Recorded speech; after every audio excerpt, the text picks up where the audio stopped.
Our temples are burning. The Colossus has fallen. I can feel it. We grow weaker by the minute. Speak for yourself. Apollo's right. We all feel it, this weight. The weight of time. We've brought this on ourselves. We provide for them. We sustain them. And enjoy their wives. How is it that we've become so vulnerable to these nothings? They've learned how to hurt us. We should descend on Argos tonight. Take our vengeance now! Paint the walls with their blood! You'll just drive them further away. You'll chase any love they have from their hearts. Their love feeds us. You're tearing down our deities. Would you wait until we've been reduced to dust? Apollo, is that sword of yours just a toy? Even you are too weak to do what you suggest, Poseidon. He would not be alone. The old ways aren't working. We could reach out to them. An accommodation could be made. A truce! No!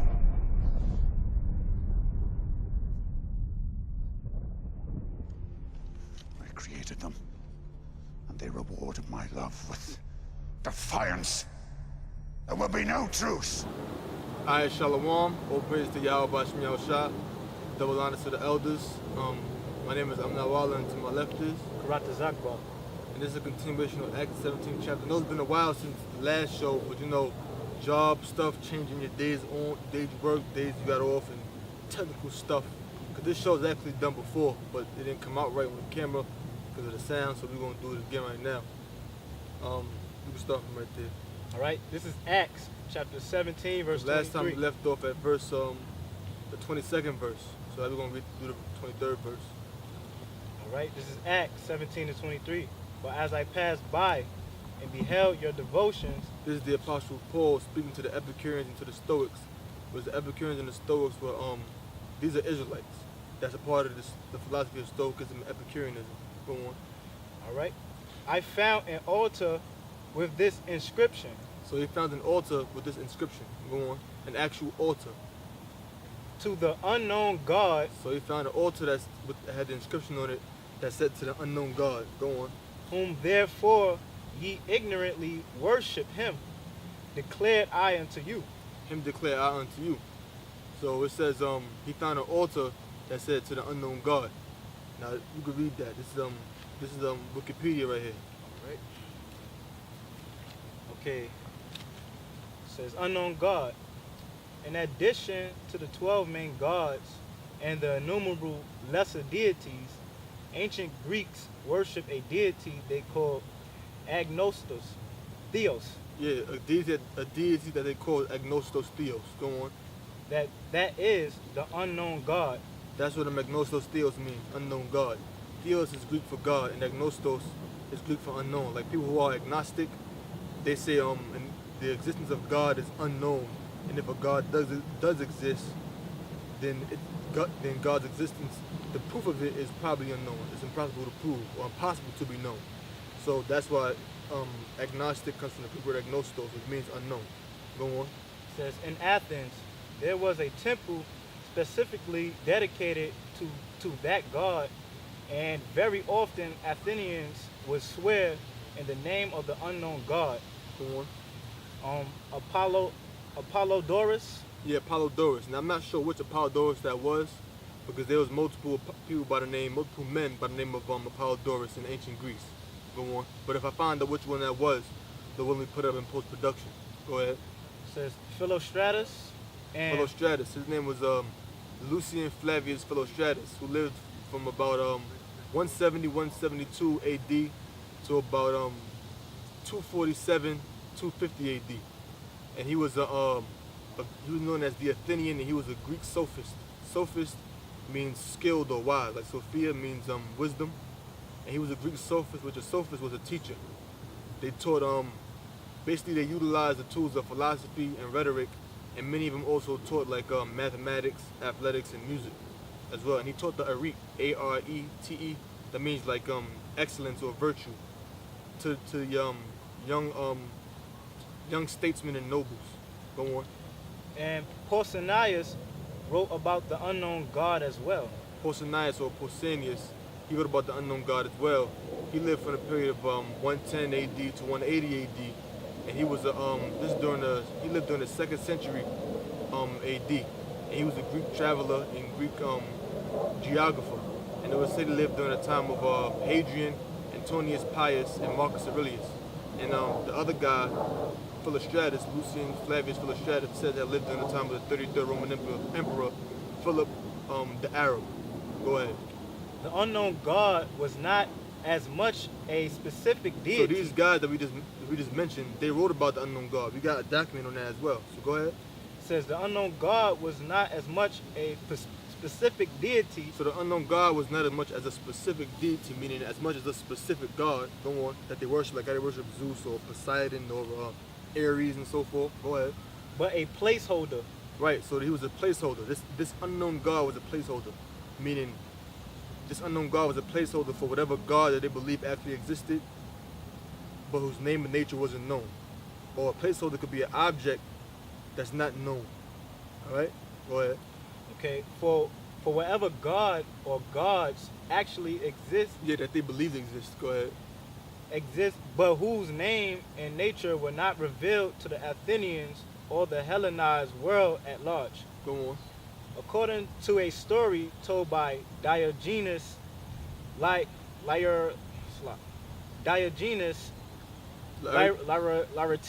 Yeah, Diogenes Laertius. He was a Greek biographer. He wrote about different biographies of Greek philosophers, and when you look him up, it says not much is known about him. Even if you look him up like on Wikipedia, it says not much is known about his life. You know. Athens was once in a grip of a plague. But you're gonna go into what that plague was. Go ahead. And desperate to appease the gods with the appropriate sacrifices. So they was desperate. The Athenians were under the grips of a plague, and they were desperate to please the gods, so-called gods, with the appropriate sacrifices. In order to stop the plague. Thus, Epimenides gathered a flock of sheep to the. We're gonna go into who that is as well. And these sheep were said to be black and white to represent positive and negative. Go on. It says, gather a flock of sheep to the Areopagus and release them. Right, to the Areopagus, the Areopagus, which Ares is the Greek way of saying Ares, the Greek god Ares, and Pagos is the Greek way of saying rock. So that's Ares rock, which we mentioned before in the first show. If you saw the first show, that was like a civil or homicidal court, because it goes back to the myth of Poseidon's. One of Poseidon's sons attempted to rape Ares' daughter, and Ares killed him, and he was held there at the so-called Areopagus on trial for murder, for homicide, and he so-called beat the case. Zeus banished him from Olympus, and he went there. He was taken there as to be tried for the homicide of Poseidon's son, and he beat the case. Go ahead. But you know that's all a myth anyway. Go on. The sheep roamed about Athens and the surrounding hills on Epimenides' suggestions whatsoever. Wherever a sheep stopped and laid down, a sacrifice was made to the local god of the place. So what Epimenides did was read that part again. It says, all right, the sheep roamed about Athens and the surrounding hills on Epimenides' suggestion. So they took these sheep. He took these sheep to the Areopagus, and these sheep wandered about the surrounding hills. Go on. Wherever a sheep stopped and laid down, a sacrifice was made to the local god of that place. So when they was offering up these sacrifices, wherever a sheep would have laid down, they offered up that sheep as a sacrifice to the local god of that particular place. So they went to a particular place where Zeus idols was at. They'll build the altar there to Zeus and slay the sheep. Or a spot where Ares or Poseidon was at, they'd do the same. Go on. It says, many of the gardens and buildings of Athens were indeed associated with a specific god or goddess, and so the appropriate altar was constructed and the sacrifice was made. Go on. However, at least one, if not several sheep, led the Athenians to a location that had no god associated with it. So some of these sheep went to certain locations that was not associated with a particular god. So if this sheep We're going to go to a particular location that's associated with the god Zeus or Ares or Poseidon or Athena or any god or so-called goddess. Go ahead. Who could you offer up the sheep to? Read. It says, thus an altar was built there without a god's name inscribed. Thus they would build the altar without the name of a god inscribed on it, because it went to a location that was not associated with any god. Basically, unknown god what they'll make on that altar. Go ahead. There's more to that? I'm gonna read that part again to finish it. It says, thus an altar was built there without a god's name inscribed upon it. Right, without a god's name inscribed upon it. Now, you mentioned in the beginning of that paragraph, this is Wikipedia, how it said Athens was at the grips of a plague. And we're going to go into the plague and what it was about. This is a website, this is about.com. This is Cylon was a would-be tyrant. This says Cylon dates 7th century. It says the 7th century is 601. This is 7th century BC. It's 601 BC to 699 BC. That's the 7th century. Alright? It says Cylon dates 7th century, citizenship Athenian, would-be tyrant, Olympic athlete. It would be hard to overstate the importance of an Olympian victory to the people of ancient Greece. It made instant celebrities of the winners. They could even feed a public expense for the rest of their lives.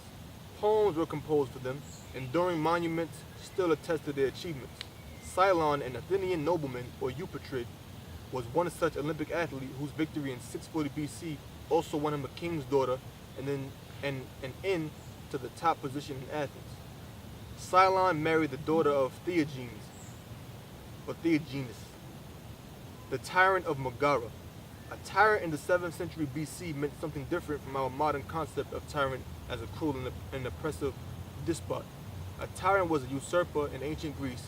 Think coup d'etat. He was a leader who had overturned an existing regime and took control of government. Tyrants even had some measure of popular support usually. As an aside, although the Roman emperors weren't technically tyrants, some of the most infamous emperors like Domitian and Nero had popular support. What they lacked was committed senatorial class backing. In the case of Greek tyrants, it's obvious why the nobility opposed the tyrants. The previous ruler, a member of their class, had been ousted. This is a section that says botched coup. Cylon wished to become tyrant of Athens. It is possible he had radical reforming tendencies that would have appealed to poor farmers. So he said Cylon wished to become a tyrant of Athens, and it's possible that he had radical reforming techniques that would have appealed to poor farmers. Now, why would it say that? Now let's go to this other site. It's called History Curriculum Homeschool. Let's read it again. Heritage History or History Curriculum Homeschool. Cylon fails to make himself tyrant. Basically, we go into why the unknown god, why the idols there, Epimenides, why all of that is a part of this. Because it's a history, you know. The people of Attica, which Attica is an administrative name of a region in Greece, and Athens is a part of that area. The people of Attica were divided into 3 classes. There were the men of the plain who had owned land and were wealthy, the men of the shore who were fisher folk and traders, the men of the hill or uplanders who were shepherds and herdsmen. These 3 parties, the plain, the shore, and the hill, as they were often called, were dissatisfied with the way in which they were treated by the nobles. For little by little, they were taking possession of the land and making free men slaves. So now you can see why Cylon is